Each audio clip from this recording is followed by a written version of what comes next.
வணக்கம்.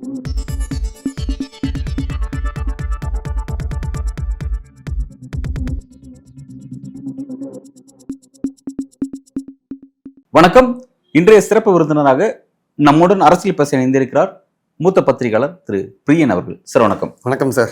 ஸோ இன்னைக்கு நம்ம கிட்ட பேசணும்னு நினைக்கிற சப்ஜெக்ட் அப்படிங்கிறது ஆட்சி மற்றும் நெகிழுமா, பிரதமர் மோடிக்கு எதிரான சில ஆன்டி இன்கம்பன்சி பற்றி மீடியாஸ் பெரிய அளவில் பேசாமல் இருக்கிறத நம்ம பார்க்குறோம். மீடியாஸ் கோடி மீடியா அப்படின்னு சொல்லிட்டு சமூக வழியில் பரவலாகவே பேசப்பட ஒரு விஷயத்தை பார்க்குறோம். அப்படி இருக்கும்போது இந்தியாவில் வந்து கிட்டத்தட்ட 14 லாங்குவேஜஸ் மேலே இயங்கிட்டு இருக்கக்கூடிய 14 லாங்குவேஜஸில் வந்து ஒரு முன்னணி நிறுவனமாக இருக்கக்கூடிய ஜி நியூஸ் நிறுவனம், அந்த நிறுவனம் வந்து குறிப்பாக வந்து 2 டேஸாகவே பிஜேபி பற்றி குறிப்பாக மோடி அமித்ஷாவுடைய செய்தியில் புறக்கணிக்கக்கூடிய அந்த நியூஸஸே பெரிய அளவில் கேரி ஓவர் பண்ணிக்கிறதுல அப்படிங்கிற மாதிரி நியூஸ் வெளியே இருக்குது. குறிப்பாக அந்த சேனலில் இருக்கக்கூடிய அபய் ஓஜாவ் அப்படின்னு சொல்லிட்டு அதனுடைய சிஓ பாஜக ஆதரவாளராக இருக்கக்கூடிய அவரை சேனல்லேருந்து நீக்கியிருக்காங்க அப்படிங்கிற நியூஸ் வெளியாக இருக்குது. இந்த நியூஸ் எப்படி பார்க்குறீங்க? இந்த அபய் ஓஜா வந்து பிரைம் மினிஸ்டரோட மீடியா அட்வைசராகவும் இருக்கார். மீடியா விஷயங்களில் பிரைம் மினிஸ்டருக்கு ஆலோசனை சொல்கிற லெவலில் தான் அவரும் இருக்கார். ஆனால் அது என்ன ஆலோசனை சொல்கிற, மீடியாவே பிரைம் மினிஸ்டர் பார்க்குறதே இல்லை, அப்புறம் என்ன ஆலோசனை சொல்கிறதுன்னு தெரியல. ஆனால் இருக்காருன்ற மாதிரியான ஒரு செய்திகள் வந்திருக்கு. நீங்கள் சொல்கிற விஷயங்கள் உண்மைதான். நான் பல விதங்களில் செக் பண்ணி தெரிஞ்சினேன். அதாவது கடந்த 2 நாட்களாக அமித்ஷாவுடைய பேரணி அல்லது ரோட் ஷோ வந்து பிரதமர் அவரோட ரோட் ஷோலாம் அவங்க ஒளிபரப்பலை அப்படின்றது ஒரு விஷயம். இது வந்து ரொம்ப முக்கியமான ஒரு டெவலப்மெண்ட்டாக பார்க்குறேன் நான். ஏன்னா வந்து ஒரு பெரிய செய்தி நிறுவனம் மோடியோடைய பேச்சுக்களை வந்து அதில் அவருடைய ரோட் ஷோவெல்லாம் போடாத இருக்கிறது தேர்தல் நெருக்கத்தில் வரும்பொழுது இது ஒரு டெம்பரவரியாக எடுத்த முடிவா, இல்லை இந்த தேர்தல் முடிவுறனே இது நீடிக்குமா அப்படின்லாம் நமக்கு தெரியல. ஆனால் கடந்த 2 நாட்களாக இது நடக்குது என்பது உண்மையான விஷயம். அது எந்த விதமான சேஞ்சும் கிடையாது. அவங்க போக்கில் ஒரு மாற்றம் தெரியுது. இதுக்கு பொதுவாக சொல்லப்படுற காரணம் என்னென்னா, கிரவுண்ட் லெவலில் ஒரு சேஞ்சு தெரியுது. ஸோ நம்ம கிரவுண்ட் லெவலில் ஒரு சேஞ்ச் தெரியும் போது நம்ம அதுக்கேற்றபடி நம்ம மாறணும் அப்படின்ற மாதிரியான ஒரு விஷயத்த அந்த ஜி நியூஸ் வந்து எடுத்திருக்காங்க, மேனேஜ்மெண்ட் எடுத்திருக்காங்க. பிரைம் மினிஸ்டருக்கு வேண்டிய ஆளை வெளியில் அனுப்பிச்சிட்டாங்க அப்படின்ற விஷயம் பார்க்கும்போது அப்போ கிரவுண்ட் லெவலில் வட இந்தியாவில் ஒரு சேஞ்ச் தெரியுதா அப்படின்ற ஒரு கேள்வி நமக்கு எழுது. அது இன்னொரு உதாரணத்து மூலமாக விளக்கலாம். பொதுவாக வந்து மோடியை எதிர்க்கிற மாதிரியான விஷயங்கள் வச்சு அந்த தலைப்பில் வந்து எந்த வீடியோவையும் இந்தியா டுடே போன்ற நிறுவனங்கள் வெளியிடுறது கிடையாது. ஆனால் இப்போ சமீபத்தில் பார்த்தீங்கன்னா பிரியங்கா காந்தி டியர்ஸ் அப்படின்னு போடுறாங்க. அப்புறம் வந்து மேடையில் வந்து மோடியை வந்து பந்தாடித்தாங்க அப்படின்னு ஆங்கிலத்தில் வார்த்தைகளை பயன்படுத்துகிறாங்க போட்டு. அந்த மாதிரி ஒரு மோடிக்கு எதிரான ஒரு தலைப்பு பிரியங்காவுடைய செய்திகளுக்கு ஒரு கொடுக்குற முக்கியத்துவம் இருக்குல்ல இந்தியா டுடே, அது எல்லாருக்கும் கேட்டால் எல்லாருக்கும் கொடுக்குறேன்னு கூட சொல்லுவாங்க அவங்க. பட் ஆனால் பிரியங்கா எல்லாருக்கும் கொடுத்தா கூட காங்கிரஸுக்கு கொடுக்காதான் இருந்தாங்க. ஆக்சுவலாக நேஷனல் மீடியா அப்படி தான் இருக்குது. இன்றைக்கி நேஷனல் மீடியா வந்து NDTV அதானி கையில் இருக்குது, ரிலையன்ஸ் வந்து இது நியூஸ் 18 அம்பானி கையில் இருக்குது ஆக்சுவலாக வந்து. ஸோ இந்த மாதிரி ஒவ்வொரு டிவிக்கும் பின்னாடியும் பார்த்தீங்கன்னா அதில் ஒரு ஒரு முக்கியமான நேஷனல் ஒரு பெரிய பணக்காரர் இருக்காரு. அவர் வந்து மோடிக்கு வேண்டியவராக இருக்கார். ஸோ அப்படிலாம் இருக்கும்போது இந்தியா டுடே குரூப் அந்த மாதிரி ஒரு பெரிய குரூப், மீடியா குரூப் தான் அது. அதுக்கு பின்னாடி ஒரு தொழிலதிபர் யாரும் கிடையாது. ஆக்சுவலாக தொழிலதிபர் யாரும் கிடையாது. ஸோ அதனால் அவங்களுக்கு எந்த இன்ட்ரெஸ்ட் இருக்காது. பட் அதே சமயம் பார்த்தீங்கன்னா ஜி நியூஸ்க்கு பின்னாடி அவங்க ஒரு பெரிய தொழிலதிபர் கிடையாது, பட் மீடியாவில் இருக்கிறவங்களா இருக்காங்க. ஸோ அப்படி இருக்கும்போது இந்த மீடியாவில் இருக்கிறவங்க அவங்க தான் முதல்ல மாறுறாங்க. ஆக்சுவலாக தொழிலதிபர் ஒரு இண்டஸ்ட்ரியலிஸ்ட் நடத்துகிற டிவிக்கள் அவ்வளோ சீக்கிரம் மாறாது. ஸோ இது வந்து இப்போ ஒரு மீடியா குரூப்பே நடத்துகிற மீடியாக்கள் மக்களுடைய உணர்வை புரிஞ்சுட்டு மாறத்துக்கான வாய்ப்பு இருக்குது. இந்த மீடியா, இந்த மோடியோட இந்த ஆட்சியில் வந்து மீடியாக்கள் பட்ட விஷயங்கள்லாம் உங்களுக்கு தெரியும். கடந்த காலத்தில் வந்து நியூஸ் லாண்ட்ரி, ஒயர் போன்ற நிறுவனங்கள்லாம் எவ்வளோ பாதிக்கப்பட்டதுன்றது தெரிஞ்ச விஷயம். அவங்க இன்னும் வந்து நியூஸ் லாண்ட்ரிலாம் வந்து ஏதோ சைனாக்கு ஆதரவாக இருக்காங்கன்ற மாதிரி விஷயங்கள் தான் இன்னும் கோர்ட்டில் வந்து கவர்மெண்ட் சொல்லிட்டு இருக்குன்னு நம்ம பார்க்கலாம். நிறுவனங்களை தாண்டி ரைட்டர்ஸ் கல்புர்கி, கௌரி லங்கேஷ் அவங்கெல்லாம் வந்து எப்படி பாதிக்கப்பட்டாங்க, வலதுசாரிகளால் எப்படி கொலை செய்யப்பட்டார்கள். கல்புர்கி, கௌரி லங்கேஷ் அவங்கெல்லாம், தாபோல்கர் இவங்கெல்லாம் வந்து படுகொலை செய்யப்பட்டதை நம்ம பார்த்தோம் நம்ம. ஸோ இவங்கெல்லாம் வலதுசாரிகளால் தான் படுகொலை செய்யப்பட்டாங்க. ஸோ இந்த மாதிரி இருக்கும்போது பல்வேறு மீடியாக்கள் பலவிதமான பாதிப்புகளுக்கு, தைனிக் பாஸ்கர் போன்றவையெல்லாம் பலவிதமான பாதிப்புகளுக்கு உள்ளாக்கப்பட்டது. ஏன்னா அவங்க வந்து ஆன்டி மோடி நியூஸை கேரி பண்ணாங்கன்றதுக்காக அவங்கள வந்து பாதிக்கப்பட்டாங்க. கங்கையில் வந்து பிணம் மிதந்ததுன்னு எழுதினாங்க. அது பணத்தெல்லாம் கொரோனா காலத்தில் அதுக்கு வந்து தைனிக் பாஸ்கரை போட்டு பல்வேறு விதங்களில் பழிவாங்க. ரொம்ப முக்கியமான தெகல்கா பத்திரிகை அதுவும் இப்போ பிபிசியை வந்து உள்ள போய் அக்கௌண்ட்ஸ் எல்லாம் பாக்குறேன்னு உள்ள போய் மிரட்டினாங்க. பிபிசியை கொஞ்ச நாளைக்கு முன்னாடி குஜராத்தோட கலவரத்தை படம் பிடிச்சு போய் மிரட்டினாங்க. ஸோ இந்த மாதிரி விஷயங்கள்லாம் வந்து தொடர்ந்து வந்து அதனாலவே மெயின் ஸ்ட்ரீம் மீடியா என்ன பண்ணாங்க, மோடிக்கு எதிரான விஷயங்கள்லாம் கொஞ்சம் அதை போடுறதில்ல, கொஞ்சம் அடக்கி வாசிக்கிறது, அவங்களுக்கு எதிரான செய்திகள் தலைப்புகள்லாம் ரொம்ப கேர்ஃபுல்லாக இருக்கிறது, எந்த நியூஸை முதல்ல கேரி பண்ணுறது, மோடிக்கு எதிரான நியூஸை கேரி பண்ணுறதா வேண்டாமா, இல்லை அதை வந்து ரொம்ப லோ ப்ரொஃபைலில் ரொம்ப அடக்கி வாசிக்கணுமா. ஆக்சுவலாக டெல்லியில் வந்து ஒர்க் பண்ணுற ஒரு நேஷனல் நெட்வொர்க்கில் ஒர்க் பண்ணுற ஒரு மீடியாவில் ஒர்க் பண்ணுற ஒரு டெஸ்கில் ஒர்க் பண்ணுற ஒருத்தர் என்கிட்ட என்ன சொன்னார்னா, எங்களுக்கு ரொம்ப ப்ரெஷர் ஜாஸ்தியாக இருக்குது, எதை வந்து முதல்ல கேரி பண்ணணும், மோடிக்கு எதிரான செய்தி வரும்போது நேஷனல் லெவலில் அதை கேரி பண்ணணுமா வேண்டாமான்னு பெரிய தயக்கங்கள்லாம் இருக்குது, எங்களுக்கு பல்விதமான இன்ஸ்ட்ரக்ஷன் வருது, முதல் புல்லட்டினில் நாங்கள் கேரி பண்ணால் அடுத்தது எங்களுக்கு ப்ரெஷர் வருது, அதை கொஞ்சம் அடக்கி வாசிங்க, பின்னாடி தள்ளுங்கன்றாங்க. ஸோ நாங்கள் வந்து எதையுமே நம்பி பண்ண முடியல, வி ஆர் அண்டர் ப்ரெஷர் அப்படின்ற மாதிரி அந்த நேஷனல் மீடியாவில் ஒர்க் பண்ணுற ஒருத்தர் என்கிட்ட டெல்லியில் போனபோது என்கிட்ட ஒருத்தர் சொன்னார். அது இன்றைக்கும் தொடருது. ஆக்சுவலாக இன்றைக்கும் நேஷனல் மீடியாவில் ஒர்க் பண்ணுறவங்க கேட்டிங்கன்னா ரொம்ப ப்ரெஷரில் தான் ஒர்க் பண்ணுறதா அவங்க சொல்கிறாங்க ஆக்சுவலாக. ஸோ இந்த மாதிரி சூழலில் தான் வந்து உங்களுக்கு வந்து பத்திரிகைகள் மீடியாக்கள்லாம் ஒர்க் பண்ணும்போது நமக்கு இந்த சோஷியல் மீடியா மட்டுமே ஒரு ஆறுதலாக இருந்தது. ஒயர் போன்ற விஷயங்கள், நியூஸ் லாண்ட்ரி போன்ற விஷயங்கள், நியூஸ் மினிட் போன்ற விஷயங்கள், இவங்க கொடுக்குற பல இன்புட், ஸ்க்ரோல் போன்ற விஷயங்கள், இவங்க கொடுக்குற இன்புட்ஸ் இருக்குது பார்த்தீங்களா, இதுதான் வந்து இன்னைக்கு ஸ்க்ரோல் தான் வந்து இன்னைக்கு குஜராத்தில் வந்து அந்த கேண்டிடேட்ஸ்லாம் வித்ட்ரா பண்ணுறாங்க இல்லையா, அவங்களெல்லாம் ஸ்க்ரோல் தான் பார்த்து இன்டர்வியூ பண்ணுறாங்க. அதெல்லாம் தைரியமாக வெளியில் ஸ்க்ரோல் தான் கொண்டுறாங்க. மெயின் ஸ்ட்ரீம் மீடியாலாம் கூட அது ஸ்க்ரோல் போட்டதுக்கு பிறகு தான் பின்னாடி கொண்டுறாங்களே தவிர அவங்களும் தைரியமாக கொண்டுறல, பெரும்பாலான மீடியாக்கள் கொண்டுறல. அதுதான் இன்னைக்கு இருக்கிற நிலைப்பாடு. கடந்த காலத்தில் ராகுலோட அந்த ஜோடோ யாத்திரை வந்து புறக்கணிக்கப்பட்டது நிறைய நம்ம இதில் கவனிச்சோம். ஜோடோ யாத்திரையும் புறச்சிக்காங்க, ஜோடோ நியாய யாத்திரையும் புறக்கணிச்சாங்க. அது வந்து ஒரு பெரிய விஷயமா அவங்க கையாளல. இந்த எலெக்ஷன்ஸில் கூட முதல் கட்ட பிரச்சாரத்தில் பிரியங்காவை பற்றியும் பெருசாக கவர் பண்ணவே இல்லை, ராகுலை பற்றியும் பெருசாக கவர் பண்ணவே இல்லை, காங்கிரஸை பற்றியும் பெருசாக கவர் பண்ணவே இல்லை. இந்தியா கூட்டணிக்கு எதிரான செய்திகளே பெரும்பாலும் இதுலேயே இந்தியா டுடேலேயே 2 குரூப் இருக்கு. ஒன்று ப்ரோ மோடி குரூப் ஒன்று இருக்கு, அது ப்ரோ மோடிக்கு ஆதரவாக பேசிட்டு இருக்கோம், இந்தியா கூட்டணி பிளக்கிற மாதிரியே பேசிட்டு இருக்கோம். இன்னொரு குரூப் ஒன்று இருக்கு, அது வந்து உண்மையை சொல்லணும், வேற வழி இல்லாத ராஜதீப் சர்தேசாய் மாதிரி ஆட்கள் உண்மையை சொல்லியானுன்னு நினைப்பாங்க. ஆனால் அதை வந்து வழவழா குழவழான்னு கொஞ்சம் தெளிவாக சொல்லாமல் ஒரு மாதிரி கன்ஃபியூஸாக சொல்லி விட்டுருவாங்க. ஆனால் இந்தியா கூட்டணி நல்லா இல்லை, இந்தியா கூட்டணியில் பெரிய மேஜர் பிளவு வந்துடுச்சு, அங்கே ஓட்டர் இருக்கு, இங்கே ஓட்டர் இருக்கு. பாஜக இருக்கிற இப்போ குஜராத்தில் 6 தொகுதியில் பிரச்சனை வந்தது நான் ஏற்கனவே சொன்னேன். அந்த 6 தொகுதியில் வந்து பாஜக தொண்டர்கள் முட்டிக்கிறாங்க, மோதிக்கிறாங்க, அடிச்சுக்கிறாங்க, ஒச்சிக்கிறாங்க, ஆஸ்பத்திரி போகிறாங்க. அதை பற்றிலாம் எந்த விஷயம் இல்லை.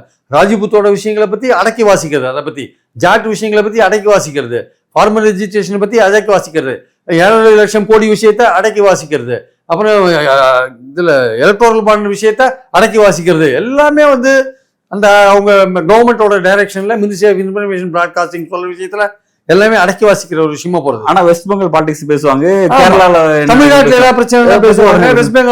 வெஸ்ட் பெங்கால் இந்தியா கூட்டணியில் பிளவுன்னா மம்தா பெருசா வந்துட்டா, இந்தியா கூட்டணியை கவுந்து போச்சு அப்படின்னு பேசுவாங்க. ஆனால் பாஜக இருக்கிற பிளவை பற்றி அதிகமாக பேசவே மாட்டாங்க. அது குஜராத்தில் நடந்தாலும் பேச மாட்டாங்க, உத்தரப்பிரதேசில் நடந்தாலும் பேச மாட்டாங்க, ஒரு ரேப்பு விஷயத்தையும் பேச மாட்டாங்க, இல்லை ஒரு ஊழல் விஷயத்தையும் பேச மாட்டாங்க.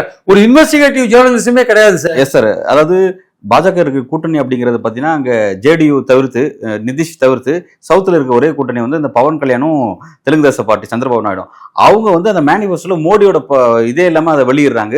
ரெண்டாவது அந்த மேனிஃபெஸ்டோல இஸ்லாமியர்கள் பற்றி குறிப்பிட்டிருக்காங்கிறனால பாஜக வந்து அதை புறக்கணிக்கிறேன், மேனிஃபெஸ்டோ புறக்கணிக்கிறேன். அப்படி ஒரு விஷயம் இருக்கு. இது எந்த மீடியாவும் பெரிய எடுத்து பேச போட மாட்டாங்க. ஏன்னா வந்து அந்த கூட்டணியில் பிரச்சனை வருதுன்னு சொல்லக்கூடாதுல்ல நீங்க. இதுவே இந்தியா கூட்டணியில் பிரச்சனைனா உடனே சின்ன விஷயத்தை கூட பெருசா ப்ளோ பண்றாங்க. அதுதான் நேஷனல் மீடியா.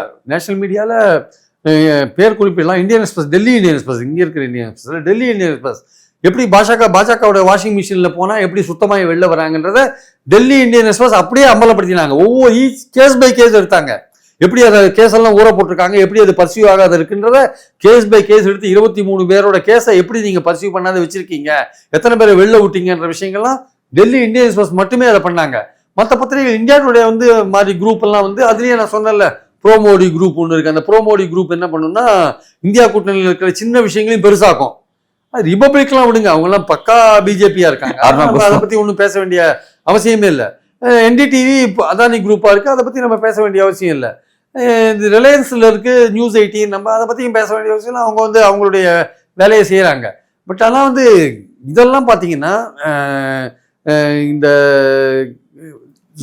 சோசியல் இண்டிபெண்டன்ட் மீடியாலாம் பார்த்தீங்கன்னா அவங்க ஸ்க்ரோல் ஆகட்டும், அது வந்து நியூஸ் மினிட் ஆகட்டும், இவங்கெல்லாம் வந்து கொஞ்சம் ஓரளவுக்கு இண்டிபெண்ட், நியூஸ் கிளிக் ஆகட்டும், இவங்கெல்லாம் வந்து நியூஸ் லாண்ட்ரி ஆகட்டும், இவங்கெல்லாம் ஓரளவுக்கு இண்டிபெண்ட்டாக இன்வெஸ்டிகேட் பண்ணி இவங்க சோசியல் மீடியா இருக்கிறதுனால தான் இன்னைக்கு ஓரளவுக்கு இந்த கவர்மெண்ட்டுடைய நெகட்டிவான விஷயங்கள்லாம் நமக்கு தெரியுது. என்ன ஆட்சியில் என்ன கோட்டை விட்டாங்க, என்ன பிரச்சனைலாம் அதனால தான் தெரியுது. ஆனால் இந்த மெயின் ஸ்ட்ரீம் மீடியா வந்து அந்த விஷயத்தில் ரொம்ப தவறி போச்சு.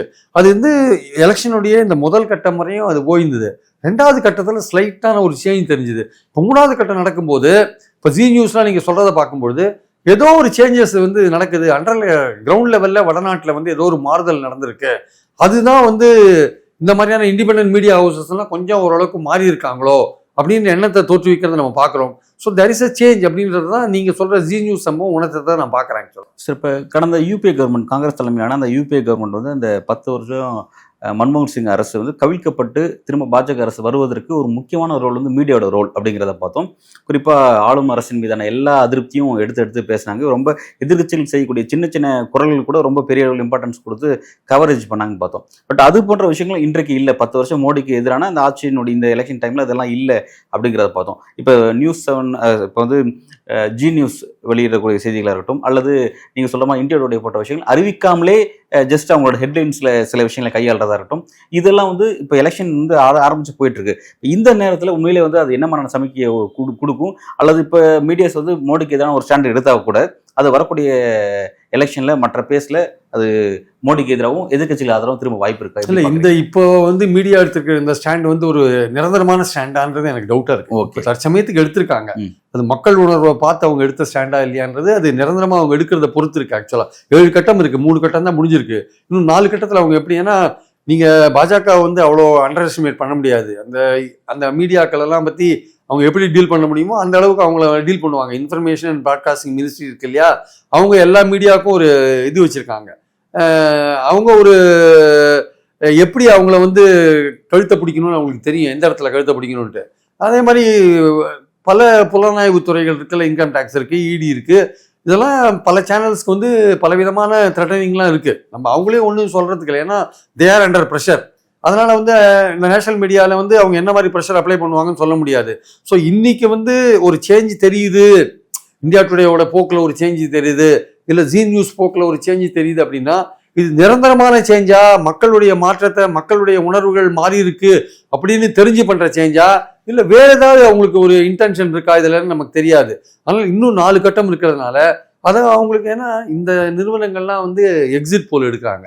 ஸோ எக்ஸிட் போல் இந்தியா டுடே பிஜேபிக்கு ஆதரவாக, இந்தியா டுடே சி ஓட்டர்ஸ் எப்பவுமே ஃபர்ஸ்ட் அவங்க எக்ஸிட் போல் எடுக்கிறாங்க. ஸோ இந்த எக்ஸிட் போல் எடுக்கிறதுனால அவங்களுக்கு ஏதோ ஒரு இண்டிகேஷன் கிடைச்சிருக்கலாம்.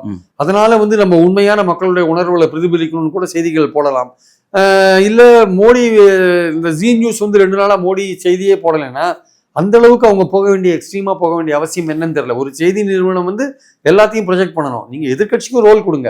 முதல்ல நீங்கள் இப்போ பிரியங்காவை போடாதே இருந்தீங்க, முதல்ல ராகுல் காந்தியை போடாத இருந்தீங்க, இப்போ திடீர்னு 2 நாள் மோடியே நீங்கள் போடாத இருந்தீங்கன்னா அதுக்கான காரணம் நமக்கு எக்ஸாக்டாக புரியல.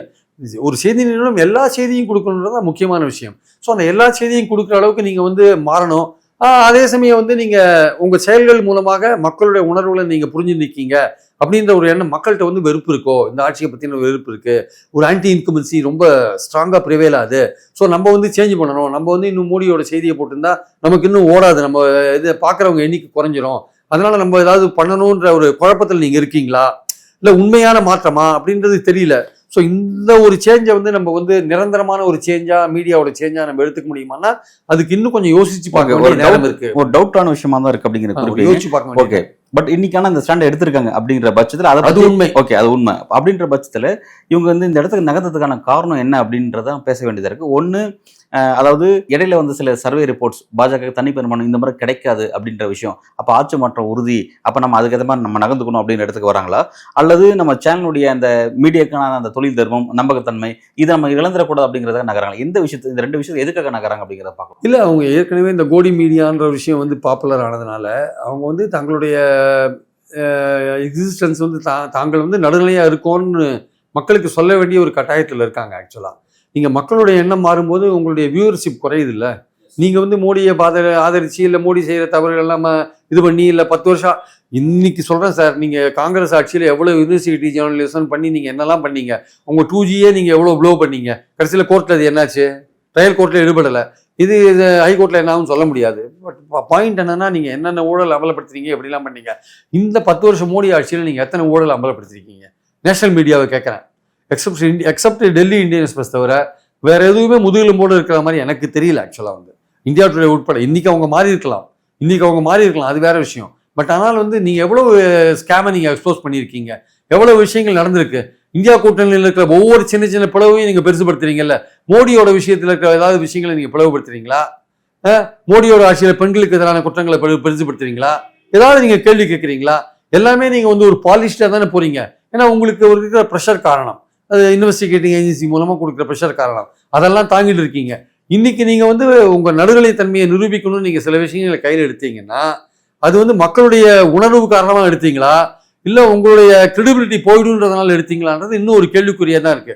ஸோ இந்த மாற்றம் என்பது நிரந்தரமான மாற்றமா இல்ல டெம்பரரியான மாற்றமா என்பது ஒரு கேள்விக்குறியான ஒரு விஷயமா பார்க்கிறேன். ஆனால் அடிப்படையில மக்களோட மனசுல ஒரு மாற்றம் தெரியுது அப்படின்ற எண்ணத்துல நீங்க எடுத்தீங்கன்னா இது நிரந்தரமா இருக்கும்.